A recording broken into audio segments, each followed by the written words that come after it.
Bonjour à tous, j'ai démarré trop vite.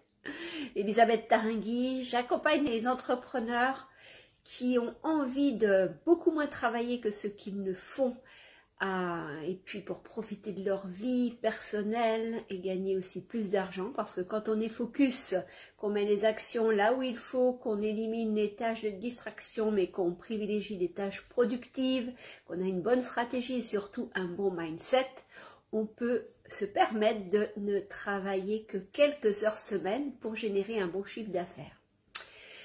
Je suis aussi coach pour des personnes qui ont envie d'améliorer leur quotidien, leur santé, leur vitalité. Et vous avez peut-être vu passer l'info, c'est que je fais une semaine sur la puissance de la joie à partir de lundi 26 avril. 26 avril sera bientôt là. Et du coup, ça génère pas mal de trafic, de commentaires, etc. sur mes publications, dans mes groupes, des messages aussi qu'on m'envoie par email. Et je vois la détresse et le désarroi des gens. Et c'est quelque chose qui me travaille toujours, de me dire que j'ai du mal d'ailleurs à comprendre que les gens n'aient pas encore trouvé tous les moyens pour être le mieux possible, pour générer du succès, pour générer de l'argent, pour générer de l'amour, pour trouver la personne idéale, pour faire couple, l'endroit rêvé, où ils seront bien, etc. Et je voulais, pour vous donner du baume au cœur et pour commencer, on va dire, les prérequis pour cette semaine sur la puissance de la joie, je voulais vous dire que la gratitude, c'est quelque chose d'extrêmement puissant, qui peut générer de l'abondance dans votre vie, qui peut générer aussi beaucoup de joie. Et rappelez-vous que vous êtes certainement sur la liste de gratitude de quelqu'un. Ça, c'est souvent les gens, ils se disent, je suis toute seule, je galère dans ma vie d'entrepreneur, ou je galère dans ma vie de couple, ou j'en chie avec mes enfants, etc. Coucou Brigitte. Et puis, ils oublient l'interdépendance. Ça, c'est une notion très bouddhiste, on va dire, qui fait que nous sommes tous interreliés par nos vécus, mais surtout par un plan subtil, au plan énergétique. Moi, c'est tous les jours que ça m'arrive, je pense à un client et je me dis, tiens, j'aimerais bien qu'il me donne des nouvelles. Et je suis pas dans l'attente, mais j'ai comme ça un flash qui me passe dans la tête parce que je pense à tel client, ou alors parce que j'ai une idée stratégique pour lui, ou un déclic, une prise de conscience que j'aimerais bien qu'il ait, etc. Et dans la journée, ce client me contacte. C'est tous les jours que ça m'arrive. Encore tout à l'heure, je pensais à une femme que j'accompagne depuis quelques semaines et qui bosse comme une malade et qui pour l'instant ne génère pas le chiffre d'affaires dont elle rêve. Et je lui ai donné des tuyaux la semaine dernière et je ne savais pas où elle en était. Et puis dans l'après-midi, elle a envoyé un petit mot pour me dire où elle en était et que ça progresse et qu'elle a fait des ventes. Donc, voyez, on est interreliés et surtout, il y a des gens qui vous vouent une reconnaissance gigantesque et peut-être ils ne vous l'ont pas dit. Par exemple, coucou Faker, moi ça m'est arrivé quand j'ai commencé l'entrepreneuriat il y a pas mal de temps, une quinzaine d'années. J'ai créé ma première URL et j'en ai chié vraiment parce que pourtant je m'étais formée à l'entrepreneuriat, mais j'ai un petit peu surestimé mon chiffre d'affaires. Du coup, j'avais plus de dépenses que de rentrées pour payer ma voiture de société, pour payer mes fournisseurs, etc. Finalement, j'arrivais à payer tout le monde, mes charges sociales, etc., les fournisseurs, et puis moi, j'avais du mal à joindre les deux bouts et à manger. Donc, qu'est-ce que j'ai fait? J'ai pris un petit boulot alimentaire. C'était une boulangerie. Je suis devenue gérante de boulangerie. Ça n'a pas duré très longtemps, ça a duré 3 mois parce que c'était un peu beaucoup c'était trop. Avoir un plein temps en salarié plus mon entreprise à gérer à côté. J'ai maigri à vue d'œil. Donc au bout de 3 mois, j'ai rendu mon tablier. Mais néanmoins, pendant cette expérience à la boulangerie, j'étais dans un milieu très défavorisé. C'était vraiment une boulangerie discount. Dans un milieu un ghetto, on va dire, de la banlieue dijonnaise. Et j'avais une dame qui avait peut-être 75 ans à l'époque, peut-être pas 72 ans, qui est venue un jour en me disant qu'elle aimerait bien que les choses que je jetais, ben, au lieu de les jeter, que je les lui vende. Et c'était très délicat pour moi parce que mon patron, lui, voulait qu'on jette tout, qu'on mette de la javel dessus pour que plus personne ne puisse y accéder. Et surtout, il me faisait garder des pâtisseries 4 ou 5 jours d'affilée. Ce qui était tout à fait contre ma déontologie, parce que je me disais qu'on allait finir par empoisonner les clients à ce rythme-là. Et du coup, ben, ce que j'ai fait, c'est qu'effectivement, je ne gardais pas les pâtisseries, mais je les vendais à cette dame pour 5 € pièce. Je remplissais des boîtes de pâtisserie. Je mettais l'argent dans la caisse, parce que je ne voulais absolument pas voler mon patron. Et cette femme, quand j'ai quitté cette boulangerie, je lui ai dit je m'en vais, elle a pleuré, elle était vraiment triste. Je lui ai donné un flyer avec ma photo et elle a mis mon flyer dans son salon et elle me disait je vous regarde tous les jours et je vous remercie et je vous remercierai jusqu'à la fin de mes jours parce que vous ne pouvez pas imaginer ce que vous avez fait pour moi. En réalité, elle donnait ses gâteaux à des enfants, mais elle en mangeait aussi parce qu'elle n'avait elle-même pas les moyens d'en acheter. Donc, bonjour Jérôme.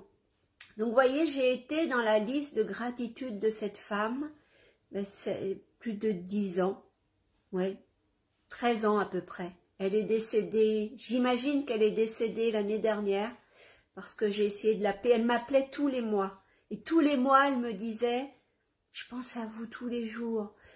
Oh là là, je vous dis merci, vous ne pouvez pas savoir ce que vous avez fait pour moi. C'est toujours son même refrain, mais pendant des années, je vous dis au moins 13 ans, chaque mois elle m'appelait pour me remercier encore et toujours. Donc vous aussi, il y a des gens qui peut-être ne prennent pas le temps de vous dire merci verbalement, ou peut-être ils n'osent pas vous remercier pour X ou Y chose que vous avez fait pour eux. Et voyez, moi dans ce cas-là, pour moi c'était rien. C'était juste donner des produits au lieu de les mettre dans une poubelle et savoir qu'ils allaient faire des heureux. Donner des gâteaux, des pâtisseries. Voyez, et moi j'ai fait ce geste, effectivement, dans un élan de générosité, parce que cette dame m'avait demandé de le faire. J'ai pris des risques, parce que je risquais ma place si ça s'était su. Mais néanmoins, cette femme a compris les risques sans doute que j'avais pris, compris la générosité que je lui ai manifestée, et jusqu'à sa mort, elle m'a appelée chaque mois. Donc quand vous vous sentez pas bien, quand vous pétillez pas, que la joie n'est pas dans votre cœur, que vous avez envie de tout balancer, d'arrêter votre entreprise ou de faire de dire merde à votre patron si vous êtes salarié, ou merde à votre mari ou à votre épouse, je sais pas. Salut Étienne. Bien réfléchissez et dites-vous, peut-être vous le savez pas, il y a plein de gens qui pensent à vous à l'instant même où vous allez pas bien, qui sont là, et ces soutiens, même si vous les percevez pas vraiment, parce que des fois, on ressent que quelqu'un pense à nous et on se dit « Ah tiens, je vais l'appeler », puis la personne nous dit « Ah mais je pensais à toi tout à l'heure », etc. Puis il y a des gens qui ont un peu moins d'intuition peut-être, un peu moins de sensibilité dans ce domaine-là et qui ne vont pas le savoir. Mais justement, à ces personnes qui ne ressentent pas ces choses subtiles, je vous dis quelque part, il y a des gens qui pensent à vous, des gens qui vous sont reconnaissants et qui vous vouent vraiment, je ne sais pas comment dire, comme une fidélité éternelle. Judas, bonjour, qui nous dit « C'est tellement important l'humain, tendre une main, partager un sourire, ça a l'air de rien parfois, mais ça peut éliminer, changer une journée dans la vie des gens. » Exactement, c'est tout à fait ça. Il n'y a pas très longtemps que je suis retournée à l'épicerie fine où j'y suis allée pendant des années.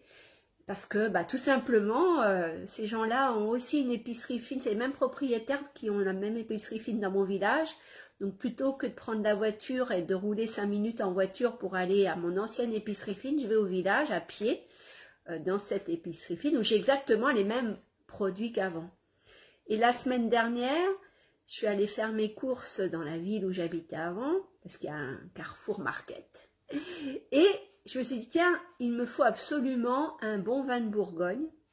Donc, je suis allée à l'épicerie fine de Portage. Et là, le vendeur m'a reconnu malgré le masque. Et il me dit « Ah, qu'est-ce que ça fait du bien, un sourire !» Et je lui ai rétorqué « Mais vous pouvez pas voir que je souris puisque j'ai le masque. » Il m'a dit « Si, je vois votre sourire dans vos yeux. » Et ça m'a fait plaisir parce que je me suis dit « Le pauvre aussi, il ne doit pas avoir des sourires toute la journée. » C'est ce que m'avait dit aussi il y a plus de 20 ans une caissière à la Toison d'Or à Dijon, une caissière de Carrefour, parce que je souris, moi, quand je souris, c'est naturel pour moi, quand je dis bonjour, quand je paye, j'aime payer, parce que ça fait circuler l'argent, et quand je paye quelque chose, je me dis, je vais en gagner encore plus. Mais voyez, et la caissière, oui, elle m'avait dit, ouais, ça fait beaucoup de bien de voir quelqu'un sourire. Et donc, Judas, effectivement, je te rejoins. C'est quelque chose d'important, simplement des gestes comme ça, comme tu dis, tendre une main, sourire, ça peut effectivement transformer la vie d'une personne. Étienne, comme les paroles résonnent en moi, eh ben, je suis ravie que ça te parle ce que je te dis, Étienne. Judas, être reconnaissant au quotidien, travailler la gratitude, exactement. C'était vraiment ça l'objet de ce live aujourd'hui. Évidemment, pour vous rappeler de vous inscrire, si ce n'est déjà fait, à mon expérience qui commencera le 26 avril et qui se prolongera jusqu'à mi-mai sur la puissance de la joie. Parce que quand on a cette joie intérieure profondément ancrée, pas une joie superficielle hein, qui fait qu'on se croit au pays des bisounours, tout le monde il est beau, tout le monde il est gentil. Non, non, une joie profonde, bien installée, qui vous renforce, qui vous rend inarrêtable, confiant dans la vie et dans l'avenir. Et du coup, cette joie profonde, elle attire l'abondance dans votre vie. Mais effectivement, Judas, l'abondance, elle est aussi très liée à la pratique de la gratitude. Chaque jour, être reconnaissant, c'est quelque chose d'extrêmement puissant, c'est spirituellement très très puissant, effectivement, pour attirer aussi l'abondance dans sa vie. Quand je dis l'abondance, hein, ce n'est pas seulement l'abondance financière, c'est vraiment l'abondance d'amour, l'abondance de joie, effectivement, mais aussi, je sais pas moi, c'est des choses que c'est vraiment créer votre réalité telle que vous la rêviez. C'est ça l'abondance. C'est que vous pensez à quelque chose, vous le voulez, et ça se manifeste dans la réalité relativement vite. Et de plus en plus vite quand vous êtes rodé à cela. Étienne, comme ça fait du bien de t'entendre. Mais écoute, je suis vraiment ravie. Bonsoir Françoise. J'espère que tu es en forme, que tout va bien pour toi. C'était vraiment ça, parce que je sens vraiment pas de plus en plus, mais à chaque fois que je fais des événements Facebook, forcément je rencontre des nouvelles personnes, forcément les gens, je leur demande de se présenter, forcément quand ils se présentent, il y a de la souffrance, il y a des choses lourdes, et au moins ça me remet en connexion avec les douleurs des gens, parce que c'est vrai que je réfléchissais à ça tout à l'heure, il faudrait que je touche du bois pour que ça dure, mais j'ai quand même une grande chance d'avoir une vie de rêve. Ce matin, c'était marrant parce que mon téléphone voulait pas s'allumer. Et je me suis dit, mais il y a quelques années, j'en aurais fait une maladie et surtout, j'aurais pas arrêté d'essayer de l'allumer, je me serais énervée, je me serais précipitée chez Bouygues pour en acheter un neuf, etc. Là, je me suis dit, mon téléphone ne veut pas s'allumer, ça va me faire des vacances. Je vais juste rassurer une amie très proche parce qu'on devait s'appeler et elle va s'inquiéter. Si elle va m'appeler aujourd'hui, elle va s'inquiéter si elle m'a pas au bout du fil. Donc je prévoyais d'aller chez des amis à 500 mètres de la maison pour leur demander d'appeler cette amie commune pour la rassurer, pour qu'ils lui disent simplement Elisabeth, elle peut pas te joindre simplement parce que son téléphone ne s'allume plus. Et puis quelques heures plus tard, j'ai pris mon téléphone, je dis bon, qu'est-ce que je fais? Est-ce que je dois aller chez Bouygues? Et j'ai rallumé et ça a marché. Donc voyez, c'est aussi cette sérénité qui s'installe quand on a cet état d'esprit, ce mindset. C'est vraiment le terme, on est inarrêtable, c'est-à-dire que, bon, c'est pas grave un téléphone qui s'allume pas, mais il peut arriver des choses plus plus lourde. L'an passé, j'ai eu pas mal de décès. En 2016, j'ai perdu 12 personnes dans mon entourage relativement proche. Et je dis pas que ça s'est passé comme une lettre à la poste, mais ça s'est beaucoup mieux passé que ça n'aurait été il y a 20 ou 30 ans. Coucou mon naturonnette, je sais plus, j'ai dû voir ton prénom quelque part, mais je m'en souviens plus. Jouda, le sourire se voit dans les yeux, en effet, il s'entend dans la voix aussi parce qu'il vient du cœur. Ouais, tout à fait, Jouda, tu comprends bien les choses. Bonsoir Doumé, bonsoir Hugues.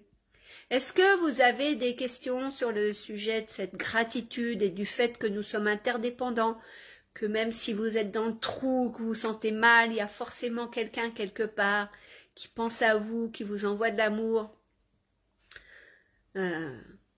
Est-ce que ça résonne en vous? Est-ce que vous l'avez déjà fait? Natacha, ok. Ben non, je pense pas que je savais ton prénom en réalité.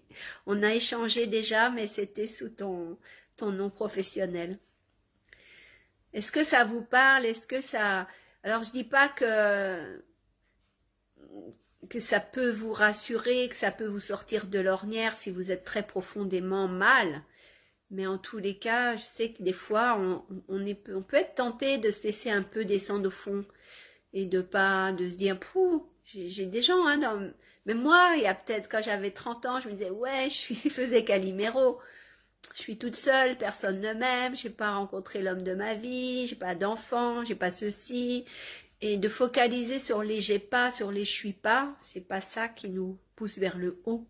Encore une fois, hein, relisez mon post d'il y a quelques jours ou semaines sur vous êtes infiniment plus. Vous êtes infiniment plus que ce que vous pensez être. Plus joli, plus intelligent, plus attractif, plus ambitieux, plus courageux, plus persévérant, plus motivé, plus aimant, plus aimé. Voyez ce que je veux dire? Judas, un cadeau de la vie, se lever chaque matin, sentir ses membres, voir, respirer, avoir ses proches en bonne santé, avoir un toit sur la tête, manger à sa faim, tous ces éléments qui sont tellement, j'ai perdu la ligne, qui sont tellement importants et dont il faut avoir conscience. Un travail au quotidien, dans les difficultés, il faut toujours essayer de trouver le plus et où est le cadeau, quel est le message. Exactement. C'est tout à fait ça. Et même quand on a des emmerdes, moi je vous ai parlé il y a quelque temps de clients difficiles par moment, et ça m'apprend beaucoup. Ça m'apprend sur moi. Ça me permet de développer une autre manière de les aider. Peut-être avec plus de souplesse, peut-être avec plus de créativité que je n'en ai parfois. Parce que je suis assez paresseuse, donc je peux rester aussi dans ce que je connais, dans ce que je sais faire. Quand je vois que mon client, avec ce que je vais lui apporter, il va se transformer et il aura les résultats pour lesquels il a payé. Mais quand c'est quelqu'un qui est de moins habituel, là, il faut développer des trésors d'inventivité, d'ingéniosité. Puis il y a des gens aussi, parmi mes clients, qui se livrent moins, donc il faut être plus subtil pour arriver à décoder aussi bien leur langage que leur posture, que leurs agissements, etc. C'est vraiment, comme disait Judah tout à l'heure, l'humain, c'est très très intéressant. Moi qui ai été une autiste, je pense, jusqu'à presque 25 ans, parce que je détestais me parler aux autres, je détestais nouer des amitiés, etc. J'étais très très très sélective sur mes proches. J'avais comme une cour, mais qui était très sélecte, on va dire. Et quand j'ai perdu ma mère, ça m'a vraiment remis dans la vraie réalité. Et là, j'ai eu beaucoup de gens qui sont venus me voir pour me consoler parce qu'ils me voyaient très malheureuse à ce moment-là. Et là, j'ai compris la richesse des relations humaines. C'est aussi de là qu'est venue mon envie de transmettre tout ce que moi j'ai appris, toutes mes gamelles, et comment j'ai réussi à dépasser ça et à être le plus heureuse possible. Coucou Thérèse, coucou Pierre-Antoine. Donc oui, la gratitude, c'était l'objet quand même globalement de ce live. Donc pensez-y et pensez que vous faites toujours partie de la liste d'au moins une personne de sa liste de gratitude. Quelqu'un qui vous est reconnaissant pour ce que vous lui avez dit, quelque chose un service que vous lui avez rendu, peu importe. Mais vous n'êtes jamais seul, il y a cette interdépendance et cultiver la gratitude, ça va aussi faire que la joie de vivre va se déployer à nouveau. Parce que j'ai aussi beaucoup de gens, comme notre thème du mois d'avril, c'est la joie, pas mal de gens qui me disent, mais avant j'étais joyeuse, et puis la joie de vivre, elle est partie et je n'arrive plus à la revivre aussi fort, aussi profondément et à l'installer. Puis j'ai d'autres personnes aussi qui me disent, en ce moment j'ai beaucoup de joie, mais comment je vais faire pour la garder? Parce que je sais que la joie, elle va, elle vient, elle s'en va. Donc voilà, ce sera tout l'objet de la semaine de live à partir du 26 avril. Je vais mettre évidemment le lien dans la description et dans les commentaires de cette vidéo. Et puis, je vous réserve des surprises, des cadeaux jusqu'à la mi-mai. Pourquoi la mi-mai? Parce que le 15 mai, c'est la Sainte Denise. Et Denise, c'était le nom de ma maman. Donc, voyez, la boucle sera bouclée le 15 mai. Je ne sais pas à quel jour ça tombe. Peu importe. Je sais que le 30 avril, c'est l'anniversaire de mon compagnon. C'est un vendredi. Et le 15 mai, sera 15 jours plus tard. Ce sera peut-être un week-end. Voilà. Judah, merci pour cette belle énergie, Elisabeth. Il faut des personnes positives comme vous qui encouragent, qui réconfortent pour relativiser sur des choses dont on n'a pas toujours le contrôle et tomber, il le faut parfois, lâcher prise, effectivement, pour se relever, dépasser tout cela en creusant et puisant cette force qui nous anime et qui ne demande qu'à s'épanouir. Effectivement, Judah, on a une force intérieure, une puissance qui fait qu'on peut arriver à s'en sortir et surtout plus le temps passe, plus je me rends compte que finalement les événements extérieurs ont beaucoup moins de prise sur moi qu'ils n'en avaient quand j'étais plus jeune. C'est aussi ça que je veux vous transmettre, arriver à vous connecter à votre puissance intérieure, cette énergie subtile, cette force vitale finalement. Et cette force vitale, ça passe aussi par cette puissance de la joie. Nous verrons tout ça bientôt. Moi, j'ai hâte. Pourtant, je ne veux pas dire que j'ai hâte de vieillir, mais c'est vrai que pour une fois, j'ai pas créé un événement à la dernière minute, comme c'est mon habitude de femme impulsive et qui est créative et qui veut toujours tout de suite faire les choses. Là, pour une fois, j'ai pris le temps. Ça fait depuis la semaine dernière que je vous parle de l'événement. On va encore en parler toute cette semaine parce qu'aussi, j'aimerais que mentalement, émotionnellement, tous les exercices que je vous envoie par email, c'est pareil. Tout ça, ça va vous servir pour qu'on commence lundi dans une énergie particulière et pour que vous soyez préparés à augmenter de plus en plus votre fréquence vibratoire parce que la joie, ça monte vos fréquences vibratoires. Judah, très belle soirée à vous, au plaisir d'échanger, prenez soin de vous, merci beaucoup Judah. Si vous n'avez pas de questions, les amis, je vais vous laisser et je vous souhaite une magnifique soirée. Je vous embrasse et je vous dis à très bientôt. Là, je suis en train de rédiger les cahiers d'exercice. J'aime pas trop dire cahier d'exercice parce que pour moi, ça a une connotation scolaire et j'ai détesté l'école. J'y suis restée pourtant très longtemps, mais néanmoins, j'ai aimé l'école l'université qu'à partir de la maîtrise. Donc, j'étais un peu retardataire pour l'amour de l'école. Donc, cahier d'exercice où je trouve un autre nom. Au revoir Thérèse, au revoir à tous. Ciao. À demain, vraisemblablement.